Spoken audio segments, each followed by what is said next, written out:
बिस्मिल्लाहिर्रहमानिर्रहीम अस्सलाम वालेकुम। देखिए जी, आईएसआई के जो नए चीफ आए हैं तो आपको सिस्टम में काफ़ी तब्दीली नज़र आएगी। इस्टेब्लिशमेंट से लेकर छोटा से छोटा डिवीज़न जो है वो आपको तब्दीली के साथ नज़र आएगा। तो इस्टेब्लिशमेंट डिवीज़न में भी काफ़ी तब्दीली नज़र आई है। अब पीटीआई के ख़िलाफ़ जो हिकमत अमली थी वो चेंज कर ली गई है। ख़ुद आईएसआई के जो नए चीफ हैं आसिम मलिक, उन्होंने राब्ता किया। पहले भी राब्ते हुए हैं। जो चेयरमैन पीटीआई हैं इमरान खान, उन्होंने कहा था कि हमारा जो इस्टेब्लिशमेंट से राब्ते हैं, मैं केपीके के वज़ीर आला अली अमीन गिंडापुर से भी कहता हूँ कि ये राब्ते ख़त्म कर दें। ये राब्ते पहले भी थे, अब भी थे और होते जा रहे हैं और होने भी चाहिए, क्योंकि देखें इस वक्त टकराव की सियासत अगर इमरान खान करेंगे, अगर आवाम को बाहर निकालने की कोशिश करेंगे, तो हो सकता है कि वो शायद जेल से कभी बाहर भी ना आए। तो देखें अब अडियाला जेल में 1 साल से ज़्यादा कैद हैं, तो उनको पैगाम दिया गया कि छोड़ें ज़िद को। ये जो आप देख रहे हैं ना, ये काजी फायद ईसा, ये कोई आम बंदा नहीं है, ये आपको रुलाएगा। इसका मिशन भी यही है, इसे लाया भी यही गया। ये आइन में तरमीम भी इसलिए करवा रहा है। और देखें ये जो आप एक्सटेंशन देख रहे हैं, आपने खुद भाजपा को एक्सटेंशन दी थी, तो अब आप क्या कहेंगे इनको जब ये एक्सटेंशन लेंगे? तो आपके पास कोई मुंह में ज़बान भी नहीं होनी चाहिए जो ये एक्सटेंशन ले रहा है। तो आप करें ऐसा कि हम आपको कुछ डील्स, आपके साथ कुछ मुज़ाकरात करना चाहते हैं, आप कुछ हमारी शर्तें मानें, हम आपकी शर्तें मानेंगे। तो ये हुआ ये है कि ये जो हुकूमत चल रही है, ये मिक्स एचार पार्टी की, तो इस्टेब्लिशमेंट इससे सख्त मायूस हुई है।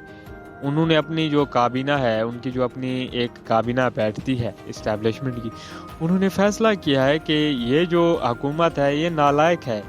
ये इमरान खान तो दूर की बात, ये पार्लियामेंट में भी कुछ नहीं कर सकती, ये नालायक है, इसको छोड़ दो। तो जो देखें इस वक्त वज़ीर आला पंजाब हैं, सिर्फ वही एक ऐसी ओहदेदार हैं हुकूमत में जिनसे पूरी की पूरी इस्टेब्लिशमेंट मुकम्मल तौर पर मुतमैन है। वो इनकी कारकर्दगी से, इनके हुस्न से, इनकी और भी बहुत सी चीज़ों से मुकम्मल खुश है।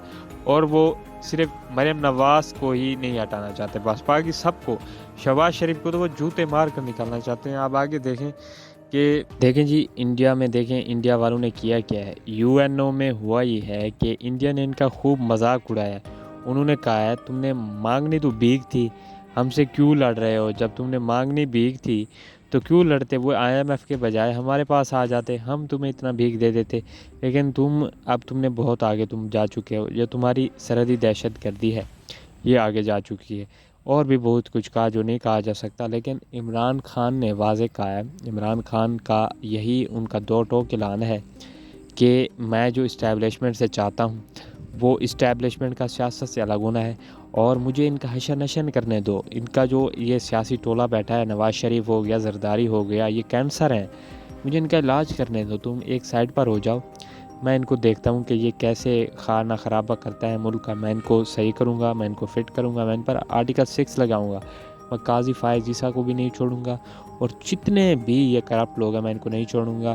तो जनरल बाजवा का उन्होंने एक जिक्र किया कि जनरल बाजवा ने मुझे धोखा दिया था, मैं इस्टेब्लिशमेंट पर यकीन नहीं कर सकता। तुम लोग अब यकीन के काबिल नहीं हो, क्योंकि तुम लोगों ने मुझे धोखा दिया है। तुम धोखा देने में माहिर हो। एक तो मैं पहले की तरह तुम पर यकीन नहीं करूँगा। ये जो तुमने जाल फैलाया हुआ था, ये जो तुमने माल दौलत इकट्ठी की हुई थी, तो देखो मैं अब दोबारा तुम पर यकीन नहीं करने वाला। तो ये बात सोचो भी नहीं कि मैं अब तुम पर यकीन करूँगा। आसिम मलिक जो हैं ये संजीदा इंसान है, काफ़ी संजीदा इंसान है। ये जो नए आईएसआई के चीफ़ हैं काफ़ी संजीदा इंसान है। इन्होंने काफ़ी अच्छी ऑफ़र की इमरान खान को, बहुत सी अच्छी शर्तें भी रखी और इमरान खान को मनवाने की भरपूर कोशिश की, लेकिन इमरान खान जो है वो नहीं माने। उन्होंने साफ इनकार कर दिया कि मैं बिल्कुल भी आपका साथ नहीं दूंगा, मैं अपनी आवाम के साथ खड़ा हूँ, क्योंकि आवाम मेरे साथ है। 8 फरवरी को जो आवाम ने मुझे सपोर्ट किया, उसके बाद भी मैं अगर आवाम को सपोर्ट ना करूँ तो मेरी ऐसी जद्दोजहद का क्या फ़ायदा, ऐसे इनकलाब का क्या फ़ायदा। मैं अपनी आवाम के साथ खड़ा हूँ, तुम उन सियासी टोले के साथ खड़े हो जाओ, मैं अपनी आवाम के साथ खड़ा हूँ। मुझे अपनी आवाम पर यकीन है, मेरी आवाम मुझे धोखा नहीं देगी। पिंडी के बाद अब मैं पूरे मुल्क में जल्द से जुलूस निकालूंगा, तुम्हें दिखाऊंगा कि अवाम की जो पावर है क्या है। तुम अमरीकी दलाल हो, ये अमरीकी दलाल हैं वाकई में। اسٹیبلشمنٹ کے کچھ عہدیدار جو ہیں وہ امریکہ کے ہاتھوں استعمال ہوتے ہیں. یہ کوئی آج کل کی نہیں، بہت پرانی بات ہے. یہ شروع سے ہی ایسے استعمال ہوتے آ رہے ہیں. اور انہوں نے وائسرائے ہے محسن نقوی، ان کا بھی ذکر کیا. یہ جو تم بادشاہت کر رہے ہو، مجھے پتہ ہے کہ اس کا وائسرائے کون ہے، اور اس کا وائسرائے جو ہے وہ یہ صرف اور صرف محسن نقوی ہے. اور یہ آدمی استعمال ہونے کے قابل بھی نہیں ہے، کیونکہ یہ استعمال شدہ ہے پہلے سے. اس کو استعمال مت کرو، یہ تمہیں مروائے گا. اور دیکھنا آنے والے وقت میں یہ تمہیں پچھتانا بھی پڑے گا کہ یہ آدمی کتنا فارغ تھا.